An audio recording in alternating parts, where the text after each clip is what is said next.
So hi everybody, and great to have you here. We're still talking about strategy for complements, but first let's briefly recap from the last lecture. So we figured out in the previous lecture that it may make sense to produce both complementary products A and B. And why does it make sense? It makes sense because you can internalize the positive effects, and we call them externalities, that complements have on each other. And therefore, if you produce these complements yourself, then there's a couple of things you can do. You can cross-subsidize across these products, you can bundle these products together, or you can use complements to increase lock-in to your system. And we'll discuss these in turn. Let's first look at cross-subsidization.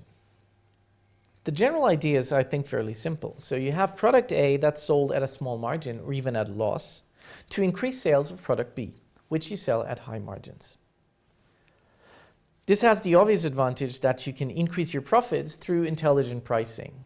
Now, in particular, your pricing decision for each of the products takes into account the effect that it has on the other product's demand.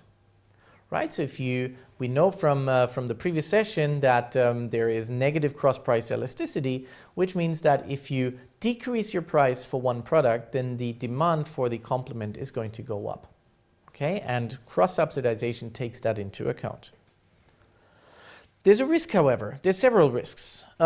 First of all, consumers may not end up buying product B at all. So you may only be interested in the base product and you're not interested in the complement, then you only take advantage of the low price for product A, but the high margin product B, you're never going to buy.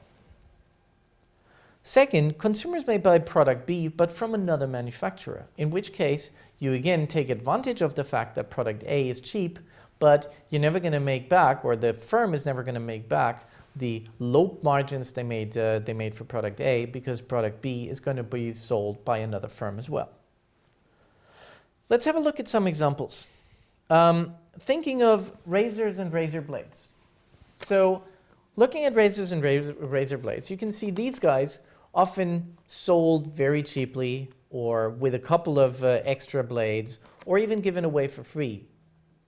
On the other hand, every time you buy blades, you can expect to pay a fairly high price. So that means that the razors typically come at a fairly low margin and the razor blades come at a much higher margin. Okay? And they're produced by the same firm. Another example would be mobile phones and operator contracts. You will typically get a subsidized handset, a subsidized phone, if you sign up for a long contract. This is typically because your mobile phone operators will expect to make back some of the subsidies they gave out for the mobile handset through the lifetime of the contract. Printers and cartridges. Printers are fairly cheap now, especially if you compare them to cartridges, which are fairly expensive. And again here, getting someone to lock in to a printer system then means that he's going to have to buy the cartridge in turn, so in the future. So here cross-subsidies work in the sense that you get someone into buying a system and then he will continue buying complementary products for that system. Bundling is a second strategy referring to complements that are produced by the same firm. And the idea is that the firm simply sells product A and complement B combined as a package, which has the advantage that you have little or no competition in market A because you're selling something extra on top of product A. You decrease competition in the market for B because whenever you have someone interested in complement B, he's also got product A as well, which again works in complementary ways. The risk here is that there may be buyers of A only or B only, so they're only interested in the base product or only interested in the complementary product, and you lose those if you sell a bundle. Also, once bundling becomes standard, consumers will demand it, and probably also the firm will find it difficult to think of the advantages of unbundling. Okay, so thinking about how to sell products separately and how to differentiate, how to set the right prices and so on are things that may get lost in the process of continuing to bundle a product all the time. So what are examples of bundles? So one example would be a game console and games. So if you look at this here, this is a Wii bundle. And in this bundle, you get a game that's Mario Kart, you get the Wii console itself, you get a controller, and you even get a steering wheel on top of it. So that means that you don't just get the base product, but you get a whole bundle of different products all wrapped up in one big carton, okay, in one big package. So that would be a classical example of a bundle. What are other examples? Operating system and web browser. So you cannot get a web browser, or you would typically get an operating system that also has a web browser installed in it. So that again is a bundle. You typically buy a flight. When you book a flight, you also automatically book baggage handling. So you have a free allowance of 2 pieces of hand luggage or 1 suitcase and so on. So that's something you don't pay extra for, but you also cannot go out of it. So you cannot opt out. So you have to pay that extra price or that implied extra price for baggage handling. Okay. So second strategy for producing both complements would be to bundle them in one. Finally, how can we use complements to increase lock-in? And the idea is again quite simple. Users will typically have switching costs when they switch from A to a substitute. And that switching cost is higher the more complements they've bought.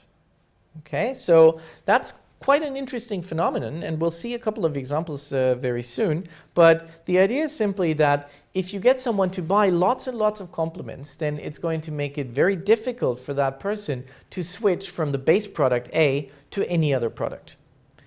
And the advantage, of course, here is that you have higher switching cost, which then implies a higher value of the customer to the firm. Quite simply, if a customer will find it difficult to switch to another product, you can charge him higher prices.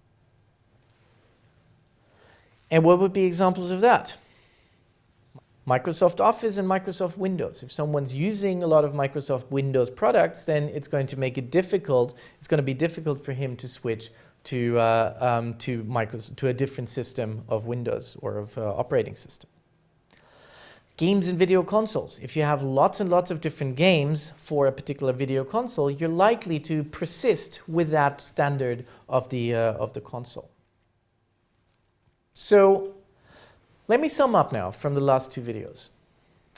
We've looked at strategies, at generic strategies of how to deal with complementary products. And the first strategy, the first set of strategies we looked at was supporting complements. So this was referring to other companies producing complementary products, and you simply made it easier for them to produce complements for your base product. The second was a bit stronger, which was producing complements yourself. And that, of course, has pros and cons. You might be overstretching yourself. You might be doing something you're not actually very good at, but at the same time, you can control the whole system of complementary products, and you can price, say, intelligently and so on. So when producing complements, it's particularly interesting to think of the strategies of initializing cross subsidies, so pricing in an intelligent way, bundling complementary products together, and increasing lock-in.